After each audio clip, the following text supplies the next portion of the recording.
오늘 우리에게 주시는 하나님의 말씀은 갈라디아서 5장 13절입니다. 신약성경 갈라디아서 5장 13절의 말씀, 페이지로는 308페이지가 되겠습니다.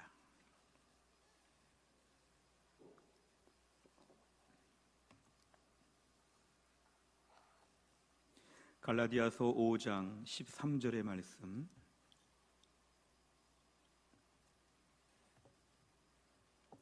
우리 한 절의 말씀을 제가 봉독하겠습니다.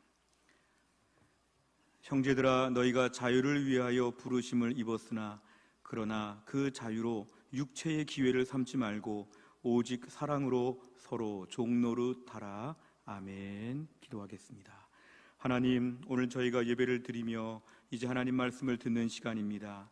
말씀을 증거하는 주의 종을 성령 충만하게 하셔서 하나님 말씀의 권세와 능력이 나타나지게 하여 주옵소서. 하나님 말씀을 듣는 주의 백성들의 마음의 문을 활짝 여셔서 이 말씀 가운데 주의 음성을 듣게 하여 주시고 이 말씀의 능력을 체험하게 하여 주옵소서. 예수님의 이름으로 기도하옵나이다. 아멘. 우리가 오늘은 8월의 첫 번째 주일을 맞이하게 되었습니다. 이제 상반기가 다 지나고 7월, 8월 이제 저희가 이제 여름과 가을, 인생이 급하게 흘러가는 때에 가만히 올 1년을 되돌아보면 제일 우리에게는 많이 쓰여졌던 단어가 아마 코로나 이런 말일 것입니다. 전 세계의 남녀노소 누구나 아주 어린아이부터 연세 드신 분들까지 모든 사람들이 코로나라고 하는 이 세 글자의 단어를 얼마나 많이 이야기했는지 모릅니다. 뉴스를 보면 코로나의 확진자, 사망자가 대전에 얼마 있다, 한국에 얼마 있다, 전 세계적으로 얼마가 있다, 오늘은 어디에서 얼마나 확진자가 발생했다, 이런 뉴스들이 계속 이어지게 되어 있습니다. 결국 우리 모두가 상반기 내내 코로나로 말미암아서 일찍이 겪어보지 못한 삶의 새로운 때를 우리가 지금 살아가고 있다고 우리는 느낍니다. 그런데 이런 코로나의 시기가 길어지면서 문제가 발생하는 것은 사람들이 이제 많이 지쳐가게 된다는 것입니다. 우리 자신도 많이 지쳐 있습니다. 이게 한두 달만 가도 지치는데 이러한 것이 거의 6개월, 게다가 여러 가지 많은 언론들을 보면은 앞으로 한동안 꽤 오래 가고 심지어 어떤 분들은 세상이 완전히 바뀌었다 이렇게 말하니까 우린 지금 많이 지쳐가고 피곤해합니다. 이제 마스크를 쓰는 것도 많이 답답하고 괴롭고 서로 거리를 두다 보니까 이제는 인간관계들이 많이 멀어져서 사회적 거리를 두면서 인간적인 거리, 또는 신앙 공동체 안에서 함께 믿음의 공동체들도 자꾸만 멀어지는 것 같고 세상은 점점 더 고립되어가는 우린 그런 때를 살아가고 있습니다. 어떤 분들은 너무 코로나 때문에 이렇게 많은 주의사항 때문에 답답하고 힘드니까 코로나에 차라리 걸리는 게 낫겠다, 걸려도 괜찮다, 코로나에 걸리지 않고 예비하고 준비하는 이런 시간들이 더 힘들다, 이런 말들도 종종 들을 때입니다. 그러다 보니까 우리가 많이 지쳐있는 때에 우리 모두는 이 여름철에 휴가에 대한 생각들이 조금씩 들 수가 있습니다. 좀 휴가를 잘 보내면 좋겠다. 어떤 분들은 1년 내내 코로나가 있었으니까 1년 내내 휴가였지 않았느냐, 그만큼 가게 손님도 없고 그만큼 일도 줄었고 거래처를 만날 일도 줄었기 때문에 1년 동안 휴가 보낸 거 아니냐, 이렇게 누가 말할지 모르지만 참 신기한 것은 코로나 때문에 많은 것이 멈춰서 몸은 더 편하다고 생각했지만 이제는 몸도 더 아픕니다. 오히려 일을 많이 할 때보다 두세 배가 더 힘듭니다. 하루 종일 코로나 때문에 삶이 이렇게 막혀있는 때 대부분은 더 피곤하다는 것이죠. 그래서 우리는 지금쯤 되어가지고는 이제 너무 어렵다, 힘들다. 이래서 우리 모두는 서로 만날 때마다 좀 공감해주고 이렇게 이해해주는 것이 필요한데 서로가 다 힘들다 보니까 서로 힘들고 서로 짜증내고 서로 받아주지 못하고 서로 충돌하고 우리는 지금 그러한 때를 좌충우돌의 시대를 살아가고 있습니다. 이럴 때 우리가 성경 말씀을 보면서 큰 위로가 되는 것은 하나님께서 우리의 힘든 모습을 이해하여 주신다는 대목에서 우리는 많은 위로를 받을 수 있습니다. 제가 성경 중에서 시편 38편 6절부터 8절까지 말씀을 보니까 이렇게 말씀합니다. 내가 아프고 심히 구부러졌으며 종일토록 슬픔 중에 다니나이다. 내 허리에 열기가 가득하고 내 살에 성한 곳이 없나이다.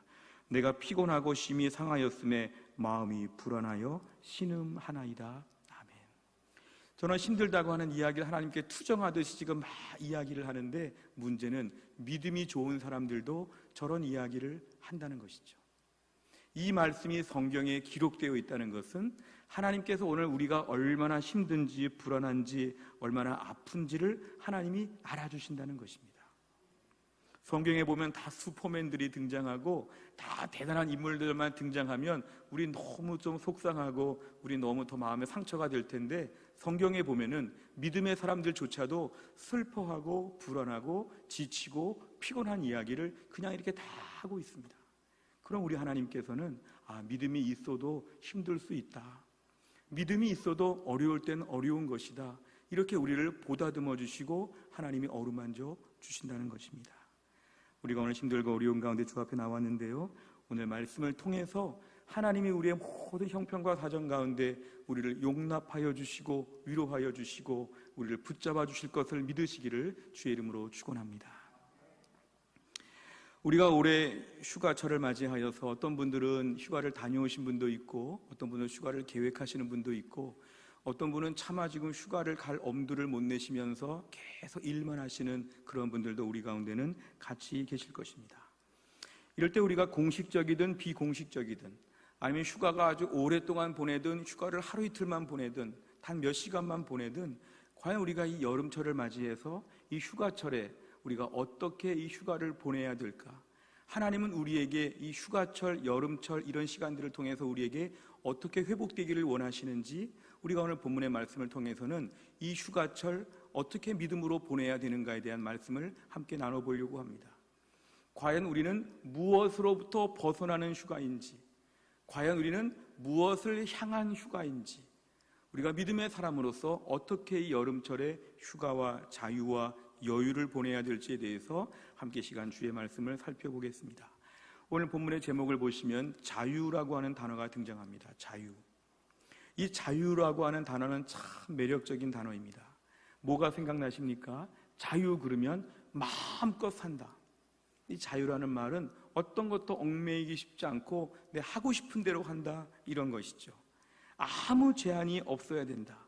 마치 어린 시절을 치면 오늘 부모님이 갑자기 저 지방에 친척집에 가신다든지, 갑자기 두 분이 출장을 가신다든지, 이런저런 이유로 오늘 저녁에 우리 애들끼리만 있다. 그럼 애들이 어떤 마음이 들까요? 오늘 마음껏 텔레비전 보고 마음껏 놀고 마음껏 게임하고, 심지어 친구들을 불러다가 집에서 마음껏 먹고 마시면서 오늘 즐겁게 막 놀자, 이런 마음을 갖게 될 때 어떤 마음일까요? 마음껏 자유롭게 산다, 이것이 자유다, 이런 마음을 가질 수가 있습니다. 1968년에 프랑스에 보면은 68 혁명이라는 것이 있어서 많은 사람들이 자유를 부르짖으면서 금지된 것을 금지하라, 나를 어떤 것도 얽매이지 마라, 나는 자유인이다, 이러면서 자유를 외쳤던 그런 때가 있었습니다. 그러니까 자유라는 것이 우리에게는 많이 왜곡되고 변질되어서 하고 싶은 거 마음대로, 특별히 신앙적으로 볼 때 하나님 믿고 싶을 때 믿고, 믿기 싫으면 안 믿고, 하나님 앞에서도 자유, 모든 사회의 질서 다 무시해도 괜찮고, 자유, 거칠 게 없다, 자유, 이런 것들을 저희는 자유라고 오해할 수가 있다는 것이죠. 정말 자유가 그런 것일까? 오늘 본문에 등장하는 자유에 대해서 함께 살펴보면서요, 오늘 본문에 등장하는 자유는 조금 다른 의미가 있습니다. 오늘 본문이 쓰여질 신약 성경 그 시대에 사도 바울이 얘기한 오늘 본문의 자유라고 하는 것은 유대인들의 독특한 배경이 있습니다. 당시 유대인들은 구약의 말씀, 특별히 모세오경의 말씀을 가지고 그 말씀에 해설을 한 책들, 그 해설을 또 해설한 책들, 얼마나 많은 율법의 체계를 갖추고 있었는지 모릅니다. 그러면서 그 말씀들을 다 지켜야지만 의롭다, 이 어려운 말씀들에게 설명까지도 다 외우고 다니면서 이것을 다 지켜야지만 의롭게 될 수 있다. 그러다 보니까 하나님 말씀을 지키면서 마음에 기쁨이 없습니다. 하나님 말씀을 억지로 지키는 것이죠. 이걸 지켜야 의롭게 봐주신다니까 계속 억지로 지킵니다. 유대인들 중에 하나님을 잘 믿는다고 하는데 가만히 삶을 이렇게 한번 찍어보니까 매일 인상 쓰면서 예배드리고, 매일 인상 쓰면서 성경 보고, 매일 인상 쓰면서 헌금하고, 매일 얼굴이 안 좋은데 억지로 하는 것이죠. 이런 식으로 하나님을 믿는 것, 다시 이런 것은 하나님 말씀을 짐으로 생각하기 때문에 이들의 마음에는 자유함이 없었습니다. 게다가 일평생 하나님 말씀을 잘 지킨다고 노력할지라도 하나님 말씀을 전체를 다 지킬 수는 없었는데 그 기준은 또 매우 높았습니다. 흔히 상대적으로 한 80% 지키면 의롭지 않을까? 한 60% 지키면 의롭지 않을까? 하나님 말씀은 100% 지켜야만 의로운 것이다. 갈라디아 3장 10절의 말씀 보니까 무릇 율법 행위에 속한 자들은 저주 아래 있나니 기록된 바 누구든지 율법책에 기록된 대로 모든 일을 항상 행하지 아니하는 자는 저주 아래 있다. 하나님 말씀 앞에 걸 좀 보여주실까요? 모든 일을 항상 행한다. 하나님 말씀을 지켰다는 뜻은 저 뜻입니다. 구약의 율법을 지켰다는 뜻은 저것입니다. 모든 율법을 항상 행하는 것, 저 이상적인 저 완벽한 상태에만 의로워질 수 있기 때문에 사실 의로워지는 것도 불가능했죠. 옛날에 대학 시험 볼 때 340점 만점이다 그러면 340점 다 맞아야 대학 간다, 이런 것이죠. 340점을 다 맞지 않고는 대학에 들어가지도 못한다. 하나님의 율법의 수준은 원래 취지가 뭐냐면 이 율법은 다 지켜야 된다. 괜히 상대적으로 조금 남들보다 잘 지킨다고 우월하지 말고 하나님 보실 때는 80점이나 20점이나 똑같다는 것. 그러니까 율법이란 것은 우리에게 평생의 무거운 짐이 됩니다.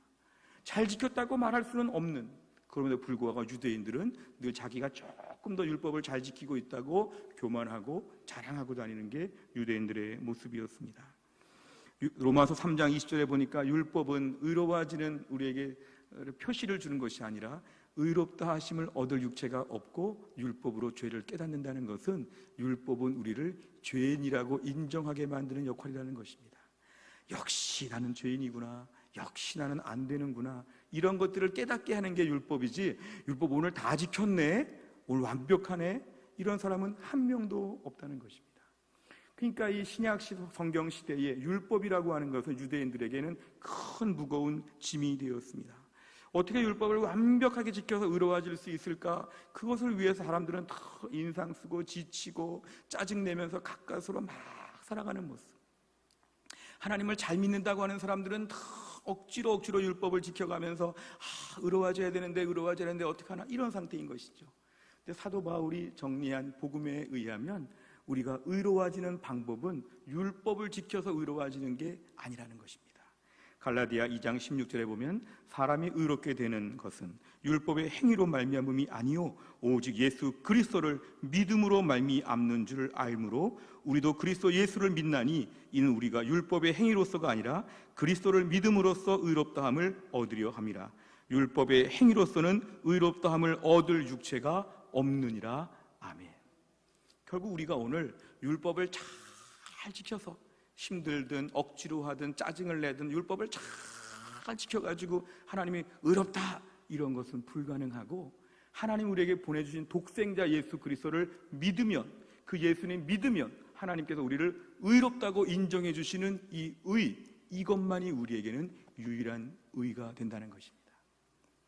그러니까 오늘 이 말씀은 당시 갈라디아 지역의 수많은 교회들에게 큰 위로와 기쁨이 되었을 것입니다. 이제 율법을 막 억지로 지키고 율법 안 지키면 어떻게 하냐고 막 긴장하던 관계에서 예수님의 십자가의 피를 믿으면, 예수님의 보혈의 능력을 믿으면 우리를 완벽하게 의롭다고, 율법 다 지켰다고, 평생 죄가 하나도 없다고, 하나님보다 흠이 하나도 없다고 이렇게 하나님 말씀해 주신다니까 이것은 이들에게 얼마나 큰 기쁨이 되었는지 모릅니다.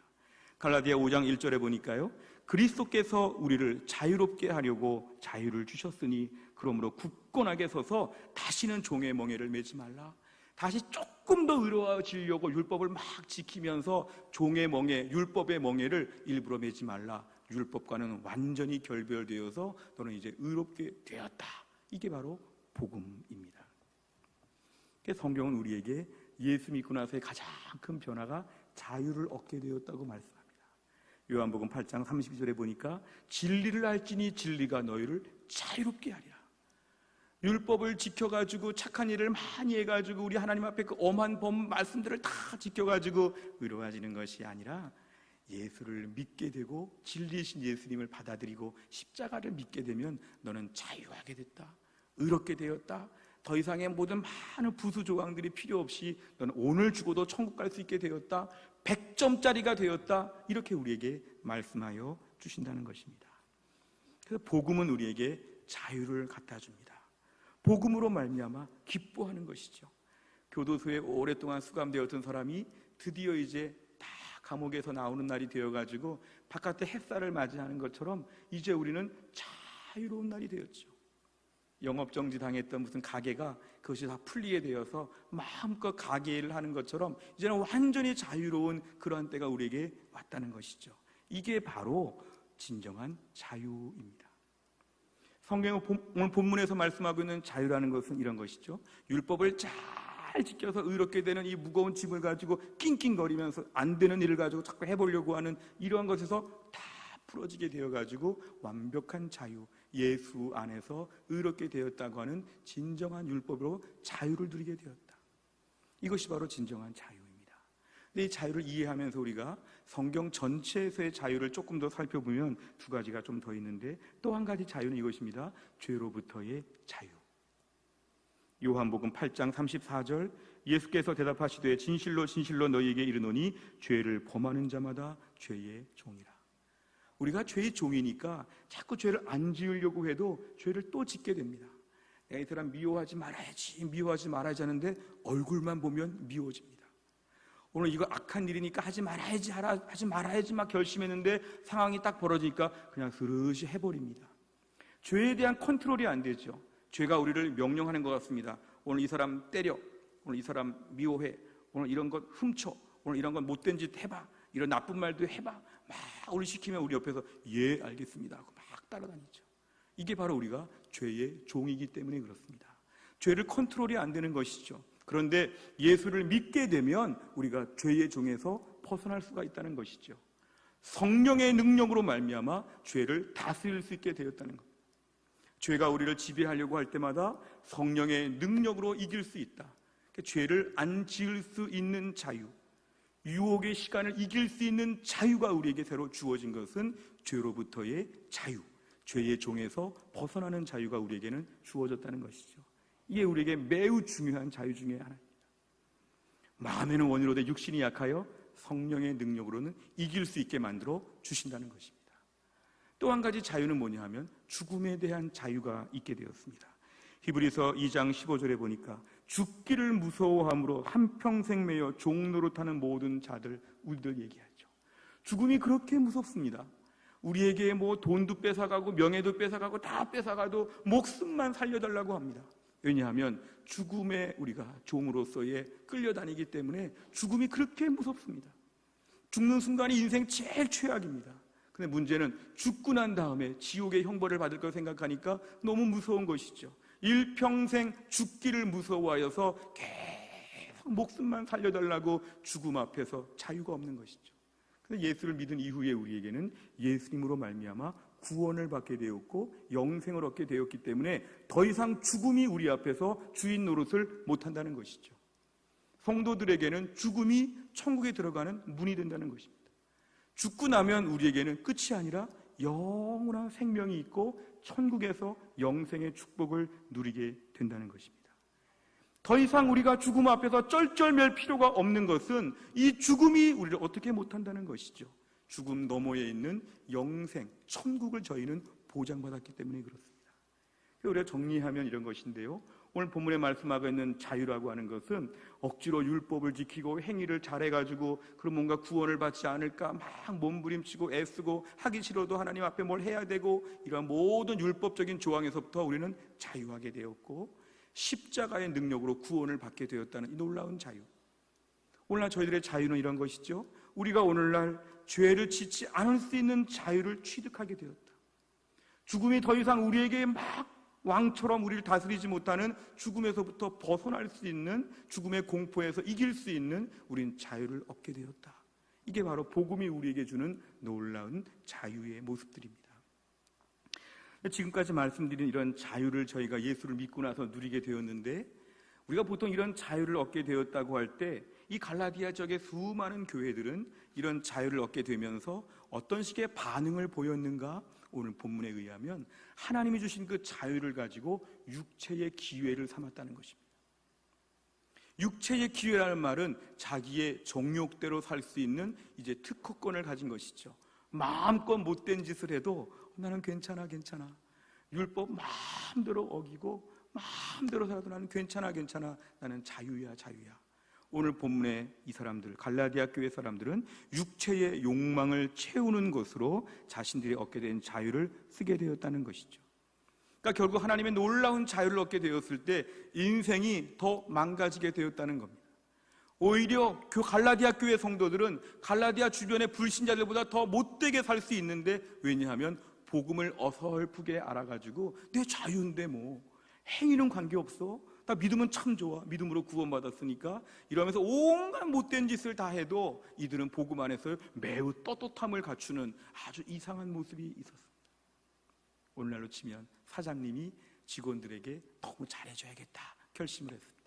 직원들에게 알아서 출근하고 알아서 퇴근하고 알아서 다 하고 편안하게 하고 월급은 많이 주고 부드럽게 인격적으로 존중해가지고 다 그렇게 해주면서 은근히 기대하는 건 뭘까요? 그러면 알아서 더 잘하겠지, 이런 걸 기대할 수 있죠. 근데 막상 몇 달 지나고 보니까 그 직원들이 이거를 악용하기 시작했습니다. 우리 사장님은 마음이 너무 좋아. 그러니까 맨날 출근 시간에 늦어요. 퇴근은 또 아주 빨리 해요. 수시로 일자리를 비우고 일을 안 해요. 그러면서 우리 사장님은 인자하시고 좋으신 분이니까 열심히 할 필요가 없지, 이러면서 막 일하면 이거는 그 사장님의 의도를 왜곡하는 것이죠. 제가 한 20년쯤에 어떤 무슨 교회 연합회 이렇게 활동을 하다가, 주일학교 연합회 같은데요, 무슨 연합회 활동을 하다가 어떤 이렇게 다른 교회 집사님 한 분을 좀 보게 됐는데, 그 집사님은 원래 좀 이렇게 우락부락하게 생기시기도 했는데 말투가 너무 셉니다. 그리고 그냥 무슨 뭐 이렇게 일을 할 때마다, 거래처나 뭐 아니면 교회 무슨 일을 할 때마다 말을 너무 세게 해가지고 제가 마음이 불편했습니다. 아니 집사님, 우리 교회에서 하는 일인데 좀 부드럽게 말하지요, 왜 이렇게 말을 세게 하세요? 그 집사님이 하시는 말씀은, 말을 부드럽게 하면 일이 안 됩니다. 제가 성격이 못된 것처럼 막 소리 지르고 막 쏴붙이고 막 심하게 하면 그제서야 일이 됩니다. 그러니까 저는 원래도 좀 그렇지만 일부러 더 세게 말하고 힘들게 말합니다. 저는 무서운 사람처럼 보여도 괜찮습니다. 일만 잘 되면 괜찮습니다. 저랑 이렇게 얘기한 적이 있었습니다.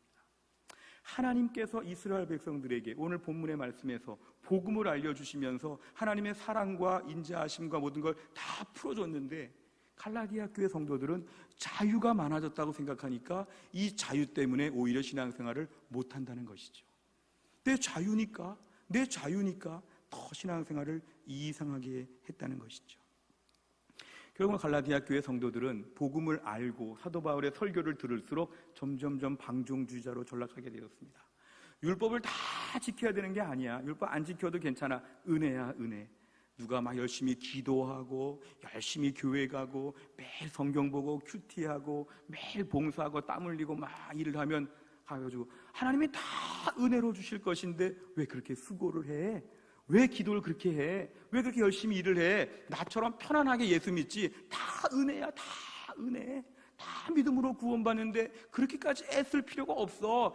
복음을 몰라서 그래. 복음은 더 자유로운 것이야. 이러면서 갈라디아 교회가 방종적으로 치닫게 되었다는 것이죠. 역사적으로 갈라디아 교회만 그랬느냐? 16세기 종교개혁을 보면요, 1517년에 루터가 95개조 반박문을 비텐베르그 성문 앞에서 딱 붙인 다음에 종교개혁이 이제 팍 시작하게 되었죠. 근데 3년 지난 다음에 루터는 그리스도인의 자유라고 하는 책을 한 권 쓰게 되었습니다. 소논문 형태였는데요, 그리스도인의 자유. 당시의 독일 교회 현상을 보면 루터가 이렇게 복음에 대해서 가르쳐주고 카톨릭에서 말하는 막 고행을 하거나 행위로 하거나 뭐 헌금으로 하거나 구원받는 게 아니라 믿음으로 구원받는다는 걸 막 강조하게 되니까 독일 교회가 휘청휘청 하더니 어떻게 됐냐 하면 방종주의로 치닫게 되었습니다. 그래가지고 교회가 흥청망청 사는 거죠. 기존 교회나 기존 사회가 다 무질서해지는 것이죠. 그래서 루터는 이렇게 얘기했습니다. 자유라고 하는 말을 교회에서 함부로 쓰게 되면 모든 게 다 무너지게 된다. 당시 실제로 보면은 급진 종교개혁이라는 종교개혁의 한 분파가 있었습니다. 영어로 말하면 라디컬 리포메이션이라고 해서 급진적인 과격한 종교개혁 운동이 있었는데요, 여기서 그만 농민 전쟁을 일으키게 되었습니다. 기존의 교회 다 무너뜨리고 카톨릭 사제들 다 죽이고 아주 매일 마을을 불태우고 영주들을 다 죽이면서 이게 복음이다, 이게 복음이다, 다 무너뜨리고 다 가면서 지나치게 막 이렇게 계획을 하는데, 루터가 얘기하기는 당신네가 로마 카톨릭보다 더 나쁘다, 급진적인 종교개혁은 종교개혁 안 한 교회보다 더 나쁘다, 이런 식으로 평가했다는 거죠. 결국 우리 안에서 이 방종주의에 대한 마음, 내 마음껏 하는 게 복음이 아니다, 종교개혁은 마음껏 사는 게 종교개혁이 아니다, 이 부분을 얼마나 역설했는지 모릅니다. 그래서 우리가 오늘 읽은 성경 본문의 말씀을 가지고 루터가 그리스도인의 자유를 얘기하면서 이렇게 얘기했습니다. 그리스도인은 만물 가운데 가장 자유스러운 주인이다. Most free Lord라고 해서 가장 자유스러운 주인이다. 동시에 그리스도인은 가장 충성스러운 종이 되었다. Most dutiful servant라고 하는 가장 충성스러운 종이 되어야 된다. 너희가 만물 가운데 가장 자유스러운 주인이라고 하는 것만 내세우지 말고, 그것도 맞지만 또 한 가지가 뭐냐면 가장 충성스러운 종이 될 수 있겠느냐.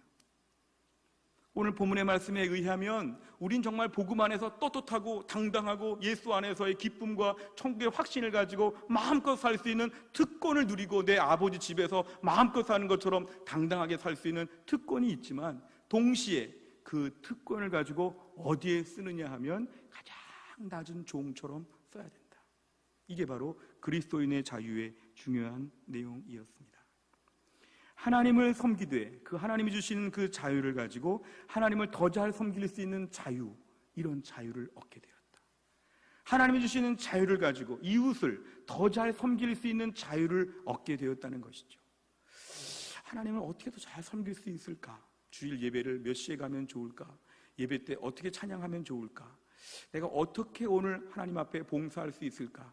2020년 코로나 시기에 어떻게 하면 우리 하나님 앞에 내가 더 창의적으로 자발적으로 기쁨으로 하나님을 섬길 수 있을까? 막 연구해보고 막 시작해보는 이런 자유가 우리에게 있게 되었다는 것이죠.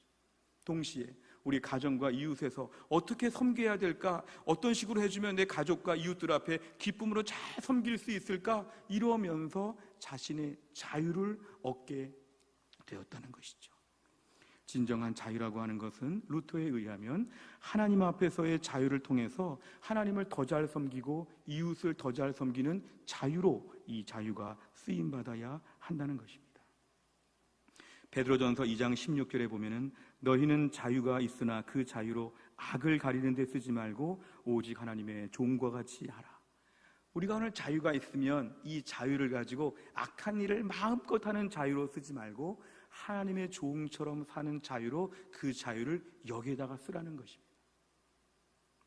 하나님께서 우리에게 자유를 주셨다.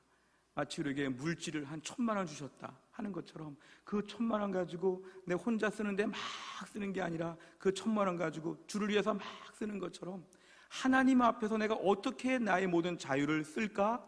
나의 죄를 짓는 데 쓰지 말고 하나님의 종처럼 살라는 것입니다. 국회의원들에게 면책특권이라는 게 있어서 자기의 모든 국회의원의 직무를 감당할 때 발언과 표결에 대해 책임을 지지 않는다면 이걸 가지고 나쁜 일을 막 한 다음에 면책특권이다 이러지 말고 이것으로 유익하고 좋은 일을 하는데 쓰라는 게 그 법의 취지이죠. 우리가 오늘 하나님을 섬기면서 내가 복음 안에서의 자유와 기쁨, 하나님 안에서의 편안함, 마음껏 주를 섬길 수 있는 특권을 가지고 주를 더 잘 섬기는 쪽으로 쓰고 있느냐, 하나님과 반대편으로 가는데 쓰고 있느냐 돌아봐야 합니다. 고린도전서 8장 9절에 보면 그런즉 너희의 자유가 믿음이 약한 자들에게 걸려 넘어지게 하는 것이 되지 않도록 주의하라. 우리가 복음을 깊이 알다 보면 하나님 마음을 알게 되고 하나님과의 관계가 깊어지게 되면 마음이 편안해집니다. 막 율법적으로 엄한 기독교 집안에서 자란 것처럼 쩔쩔매며 하나님을 섬기지 아니하고 기쁨으로 자유롭게 주님을 섬기며 예배할 수 있게 되었습니다. 그렇다면 그 자유를 가지고 믿음이 약한 자들이나 초신자들이 볼 때 상처받지 않게 그 자유를 쓰라는 것입니다. 이렇게 뭘 해야지만 되는 것이 아니라 기쁨으로 하나님을 섬기면 하나님은 다 알아주시고 내 마음을 주님은 늘 보신다. 나는 주님과 친밀하다. 주님과 교제하고 있다. 이런 모든 즐거움들이 있되 이것을 가지고 내 삶의 신앙의 모범이 더 되어야 한다는 것입니다. 제가 그 전에 사랑의 교회 섬길 때 제가 맡은 교구의 순장님들과 수요일 날 어디를 좀 병원 신방을 다녀오게 되었습니다. 근데 오후 늦은 시간에 또 식사 시간이 있고 또 수요 예배 시간이 있어서 식사를 좀 이렇게 같이 하자는 말씀이 있어서 어디 근처 식당에서 밥을 먹게 되었습니다. 근데 예배 시간이 점점 다가오고 있었는데 순장님들이 저한테 하는 말이, 목사님 어서 예배 시간 다 됐으니까 빨리 가보시라고. 그래서 그럼 저만 가나요? 다 가야지. 그랬더니 순장님이 우리는 뭐 집에서 기도도 하고 우리는 어떻게 굉장히 어떤 그 수요 예배에 대한 자유한 마음을 저한테 표현해 주셨는데, 제가 그날 조금 이상하게 생각했습니다. 순장님인데 예배할 수 있는데 예배를 드리지 않는 것. 저는 물론 초신자가 아니기 때문에 상처받거나 그러진 않았지만 충격을 받았죠. 우리가 하나님께 예배하는 거, 공예배 참석하는 거, 참석 못할 만한 형편이 될 때는 어쩔 수 없지만 참석할 수 있음에도 불구하고 이게 복음 안에서의 자유라. 하나님께 예배하고 하나님을 섬기는 거, 시간이 되고 다 됨에도 불구하고 이것이 복음 안에서의 자유라고 생각하면서 안 해도 괜찮다고 하는 이 마음은 위험할 수 있습니다. 왜냐하면 주변에 우리를 지켜보는 자녀들과 초신자들이 볼 때는 저분은 교회에서 저러시면 안 되지 않나? 이렇게 우리가 생각하게 될 때는 그분을 실족시키기 때문에 그렇다는 것입니다. 복음 안에서의 누리는 자유, 하나님은 내 믿음을 보시고 마음을 보시고 나를 보시기보다도 예수님의 십자가를 보시고 구원을 받고 사랑을 받고 영생을 받고 나는 복음 안에서 모든 것이 다 기쁘고 행복하고 즐거움으로 주를 섬긴다는 것은 참 좋은 것이지만, 그런 것들 때문에 우리 신앙의 모범들이 깨어지게 되면서 하나님의 사랑을 강조하게 되면 고린도 교회처럼 교회 안에서 걸림이 된다는 것입니다. 신앙생활의 모범이 되는 것, 자유로움에도 불구하고 이것이 매우 중요합니다.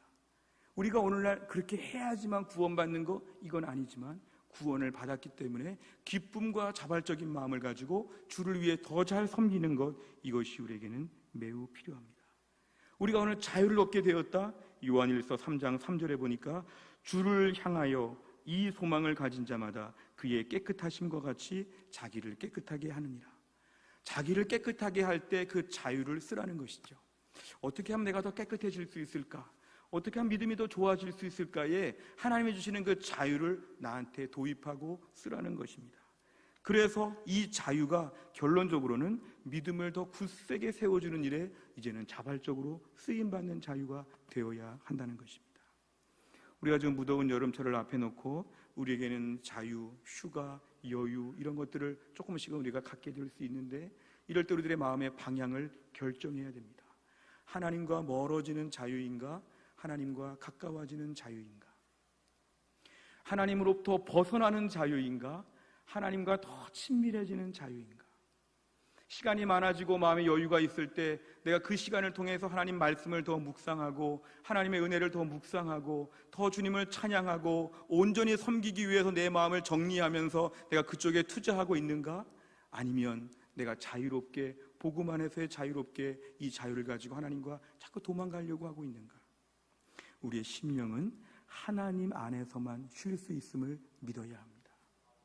우리의 마음이 하나님과 멀어져서 자유라고 느끼는 순간에 우리 몸은 극도로 피곤하고 삶이 무질서해집니다. 세상은 우리에게 다 벗어나라고 하죠. 아무것도 없는 데 가서 혼자 있거나 아무 일도 하지 말거나 아니면 아주 즐겁고 재미있는 곳에 우리를 오라고 막 초대하죠. 근데 그런 식의 자유, 하나님과 무관한 자유가 우리 영혼을 피폐하게 만든다는 걸 분명히 알아야 합니다. 그리스도인의 휴가, 그리스도인의 자유는 무엇을 향한 것인가? 우리 주님 앞에 더 가까이 가게 하여 주시옵소서. 어떤 분들은 너무 바빠서 그동안 성경도 잘 못 읽고 성경도 많이 밀리고 그동안 큐티도 잘하지 못하고 기도도 잘하지 못했는데, 기도도 근근히 그냥 짧게 했는데 이번에 휴가나 여름이나 좀 여유가 있고 시간이 주어질 때 하나님 앞에서 더 은혜 앞에 집중하게 하여 주시옵소서. 이런 분들이 계시면 좋겠습니다. 하나님, 제가 그동안에 하나님께 집중하지 못했다면 제가 이번 여름에 하나님께 집중하게 하여 주시옵소서.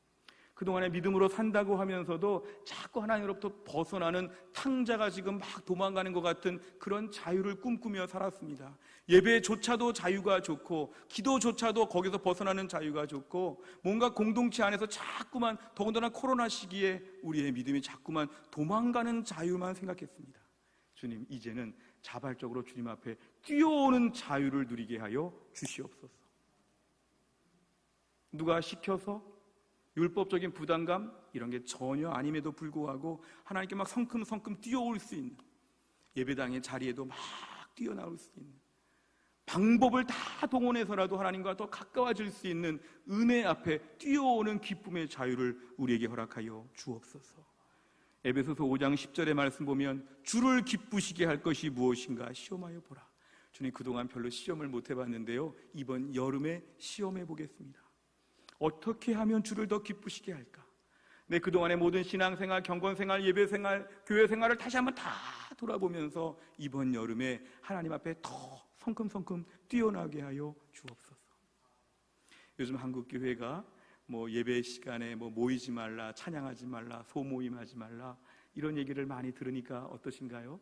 그런 말을 들으니까 이것이 특권이었고 자유였구나를 이제서야 알게 되었습니다. 이제 교회가 해제했다고 하지만 아주 위축감이 좀 있죠. 정부에서 소모임 하지 말랍니다. 다락방 전도회 하지 말라는 것이죠. 제자훈련 하지 말라는 것이죠. 분반 공부하지 말라는 것이죠. 우린 그 전에 그냥 당연히 모이는 거고 내가 안 가서 문제지 모임들이 너무 많다 이랬는데 지금은 모이려고 해도 정부가 모이지 말라, 여러 가지 법을 갖다 대면서 못 모이게 하면 실제로는 많은 어려움들이 생기죠. 뭘 느끼십니까? 이게 자유였구나. 전도회에 나올 수 있는 자유, 다락방에 나올 수 있는 자유, 함께 모여 기도회 예배에 참여할 수 있는 자유, 은혜 마음껏 받을 수 있는 자유, 성경을 마음껏 읽을 수 있는 자유, 하나님께 예배할 수 있는 자유, 주님, 하나님께 더 나오는 이 자유와 기쁨을 회복하게 하여 주시옵소서. 의무적으로 나왔던 분들이 이번 코로나 시기를 겪으면서 자발적으로 주님께 뛰쳐나오면서 진정한 자유, 이 자유를 우리는 누려야 합니다. 이 무더운 여름철을 보내는 가운데 우리 모두에게 하나님 앞에서의 자유, 이 자유를 풍성하게 누림으로 말미암아 하늘의 휴식과 회복이 충만하시기를 주의 이름으로 축원합니다. 기도하겠습니다. 아버지 하나님, 그동안에 우리에게 자유라고 하면 하나님과 멀어지는 자유만 생각했습니다. 우리의 죄성을 용서하여 주시고 십자가의 은혜, 구원의 은혜 앞에 감격하며 더 뛰어나오고 더 자발적인 마음으로 하나님을 예배하며 하나님을 섬기며 이웃을 섬기는 자유를 만끽하게 하여 주옵소서. 이 8월 달을 저희가 보내며 한 달 내내 이러한 자유가, 이러한 휴가가 우리에게 있게 하여 주옵소서. 내 인생이 매우 혼란스럽고 불분명하고 신앙적으로 잘못되었다면 8월 한 달 그리스도인의 자유, 그리스도인의 휴가를 통하여 믿음이 온전히 세워지며 진정한 회복을 만끽하는 한 달 되게 하여 주옵소서. 감사드리며 예수님의 이름으로 기도하옵나이다. 아멘.